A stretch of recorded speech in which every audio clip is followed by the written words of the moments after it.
प्रणाम गुरु माँ के चरणों में मेरा कोटि कोटि प्रणाम। माँ, जब मैं आज सुबह मॉर्निंग में जाप जप रही थी अपना माँ बगलामुखी का, तब मुझे एक गुरु महाराज के दर्शन हुए जो एक पेड़ के नीचे बैठे हुए थे और उनके मुंह में बहुत सारे बाल ही बाल थे। उनका हाथ मेरे सिर पे आया और उन्होंने मुझे आशीर्वाद दिया। जब मैंने उनसे पूछा कि महाराज, गुरु महाराज जी आप कौन हैं, आपका नाम क्या है, तो उन्होंने मुझे सिर्फ ये कहा कि आपके जो गुरु हैं वो मुझे जानती हैं। और उसके बाद माँ वो अदृश्य हो गए।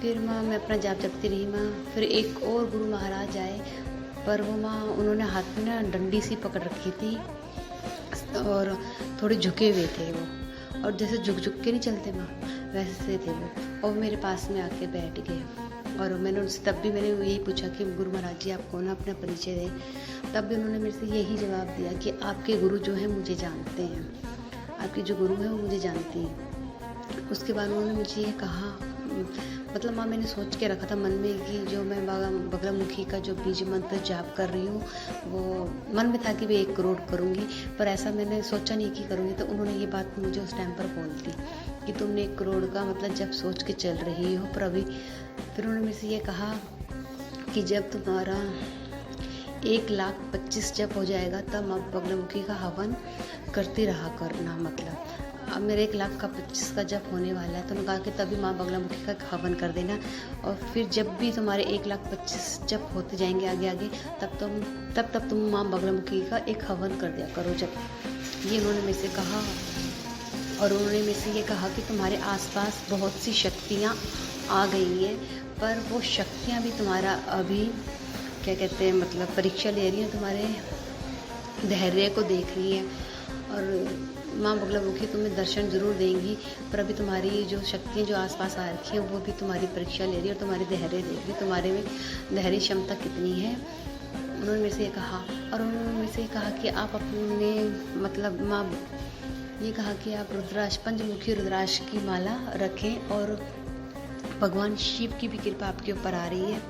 और ये कहा उन्होंने, वो माँ एक वो मंत्र है ना, वो मुझे तो बोलना भी नहीं आता, वो क्या यजा ओम त्र्यंबके यजा महेश कर ऐसा ये मंत्र उन्होंने मुझे दिया और कहा कि आप इसका भी जप करें अब, क्योंकि आप पे शिव की कृपा आ रही है। माँ मेरा आज मुझे ऐसा अनुभव हुआ, ये सब हुआ, अनुभव तो बहुत हो रहे हैं मुझे, मतलब दर्शन भी बहुत हो रहे हैं, बहुत से माताएं गुरु के बहुत से हो रहे हैं। माँ मेरा मार्गदर्शन करें। मुझे 2 गुरु महाराज थे, वो कौन थे जिन्होंने मेरे को ये बोला कि आपकी गुरु मुझे जानती हैं। जय गुरु माँ।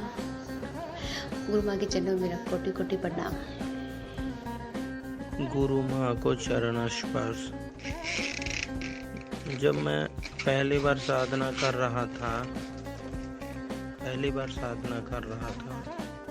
तो जैसे मुझे अनुभूति हो रही है कि जैसे कोई सिगरेट पीता है तो उसके सीने में जाता है धुआं, और उसे जो रोज पीता है उसे तो कुछ नहीं होता, लेकिन जो पहली बार पीता है उसे खांसी होने लगता है।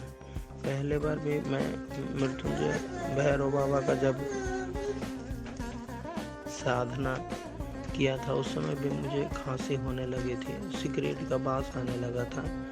मैं सिगरेट कुछ भी नशा नहीं करता हूँ, नहीं पीता हूँ, लेकिन जलता हुआ सिगरेट साधना में रखने का विधान है, तो मुझे खांसी होने लगा। लेकिन मैं नॉर्मली समझ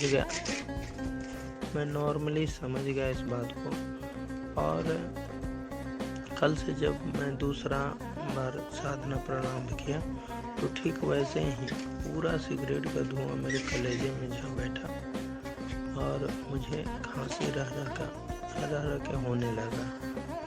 और गुरु मैं ये जानना